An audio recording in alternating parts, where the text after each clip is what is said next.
I call the honourable member for McMahon. Thank you very much, Madam Speaker. Well, the next election should be and will be a battle of plans about the Australian budget, about the Australian economy.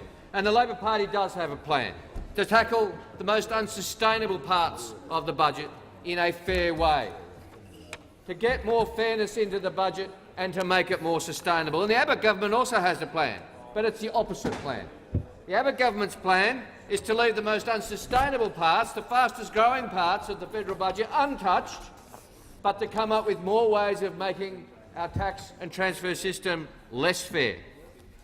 They want to come up with unfair ways of tackling other parts of the budget, the sustainable parts of the budget, and the Abbott government has gone out of its way to find ways of doing the opposite of how they should be done when it comes to improving the budget bottom line. Now, Labor has a plan, for example, Madam Speaker, to make our tax system in superannuation fairer and more sustainable.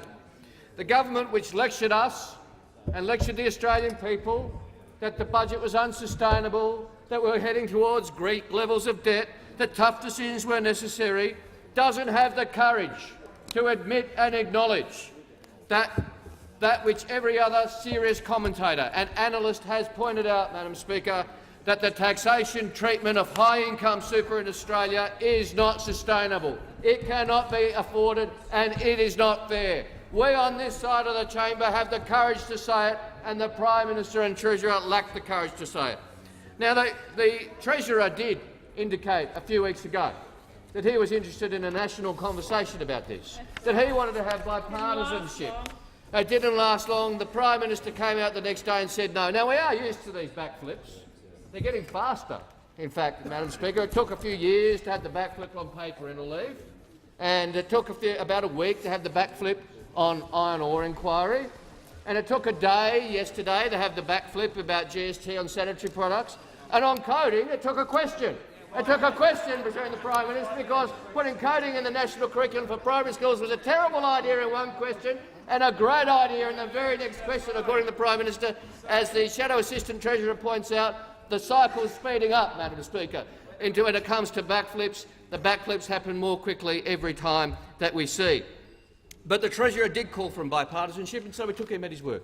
And we put up a plan, a costed plan, a detailed plan, a plan we had consulted on. And what this Prime Minister's done, this Prime Minister so lacking in vision, so lacking in courage, he shot down the debate to engage in a good old-fashioned scare campaign. Now, I acknowledge the Prime Minister has political skills, and that's what he does best, a good old-fashioned scare campaign. Not one befitting the Prime Minister of Australia, not one befitting a nation which is crying out for vision, for honesty about the challenges and opportunities of the future. No, this Prime Minister just engages in a scare campaign. Well, let's have some facts on the table, Madam Speaker, about Labor's plan for superannuation. Firstly, 94% of people in the retirement phase are completely unaffected by Labor's plan. 94% of the Australian people in the retirement phase. 90% of the revenue raised by Labor's plan comes from people with balances of more than $2 million in their superannuation account. 97% comes from people with more than $1.5 million in their superannuation account. He doesn't like these facts, Madam Speaker. 97% of people affected by Labor's plan have more than $500,000 in their account, but of course the Prime Minister takes a completely misleading approach when it comes to his scare campaigns. He says he doesn't like increasing tax on superannuation. That's what he says. I don't like increasing tax on superannuation. Well, we know he actually does like it, Madam Speaker, because he's done it. He's done it. He's increased the tax on low-income earners when it comes to their superannuation savings. He abolished the low-income superannuation contribution, which is a tax increase on people with superannuation and low incomes. Now, there are about 180,000 people across the nation affected by Labor's plan. About 180,000. Do you know how many people are affected by the Prime Minister's tax increase on superannuation? 3.6 million Australians, the majority of which are women, all of which are low-income earners. The Prime Minister is more than prepared to be tough on them. He's more than prepared to take away their tax breaks on superannuation. He's more than prepared to abolish the tax concession for low-income earners when it comes to superannuation. But when it comes to high-income earners, oh no, we're not going to touch that, says the Prime Minister. That's off limits. That's out of bounds. The fact is, Madam Speaker, this Prime Minister does increase taxes. This Prime Minister is seeing tax increase as a percentage of the economy every year on his watch. This Prime Minister wants to and has increased petrol tax, which will raise $19 billion over the next decade. A $14 billion plan from Labor he calls a tax grab. His $19 billion plan he pretends it doesn't exist. And of course we remember, in the litany of mistakes and errors and insults we have been subjected to by this Treasurer of Australia, perhaps the low point came when he told us that poor people don't drive cars in Australia. In the litany of insults that he has meted out over the last 18 months, the low point was saying, of course, poor people don't drive cars, which came as a surprise to those poor people, those people around Australia who are on low incomes, who are using their cars to get their kids to school, to get to work, and they had this insult laid out to them by the Treasurer was a particular insult to them, Madam Speaker. And of course the Prime Minister and the Treasurer are quick to tell Australia's pensioners that their payments are unsustainable. They're quick to tell Australia's pensioners their modest pension cannot be afforded according to them. That's what the Prime Minister and Treasurer would have us believe. They don't point out the fact, which is in their own intergenerational report, that the age pension costs will get to 3.6% of GDP by 2054-55.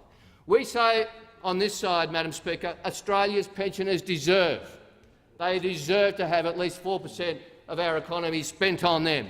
You've got this government which says 3.6% of GDP is unsustainable, we can't afford it, but the tax concessions on superannuation, which are the fastest-growing tax concession in the entire federal budget, they leave untouched.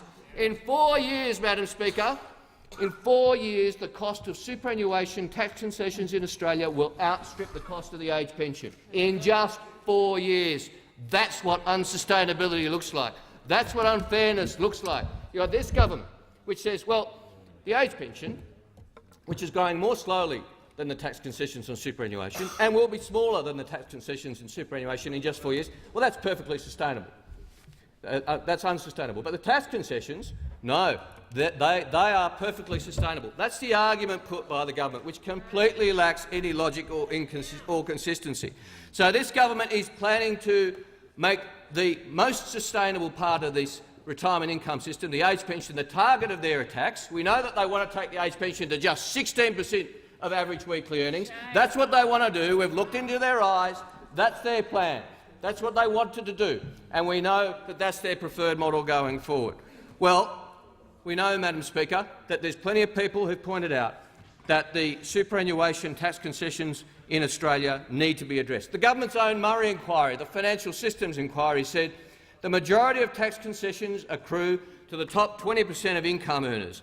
These tax concessions are unlikely to reduce the future age pension expenditure significantly, giving high-income individuals larger concessions than are required to achieve the objectives of the system, and it also increases inefficiencies which arise from higher taxation elsewhere in the economy, including differences in the tax treatment of savings.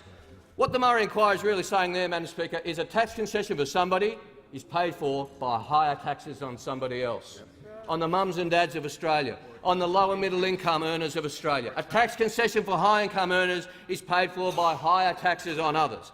And we had the National Commission of Audit, something the government used to tell us about a lot. Don't hear so much about it these days, Madam Speaker, but the Commission of Audit, which gave us the GP tax, Commission of Audit, which gave us $100,000 university degrees. Even the Commission of Audit thought that the tax concessions for high-income earners needed to be dealt with. The Commission of Audit said many superannuation tax concessions disproportionately benefit higher income earners when compared to taxation at marginal rates under the progressive income system. And we had the government's own hand-picked new Secretary of the Treasury, who said substantial tax assistance is provided to superannuation savings. We need to consider whether the level and distribution of these concessions remains appropriate. Well, Madam Speaker, it does not.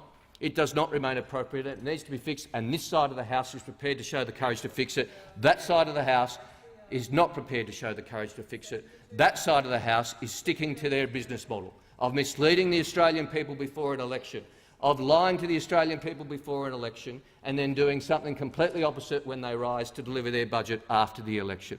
Well, Madam Speaker, what this tells us about is the values of the government.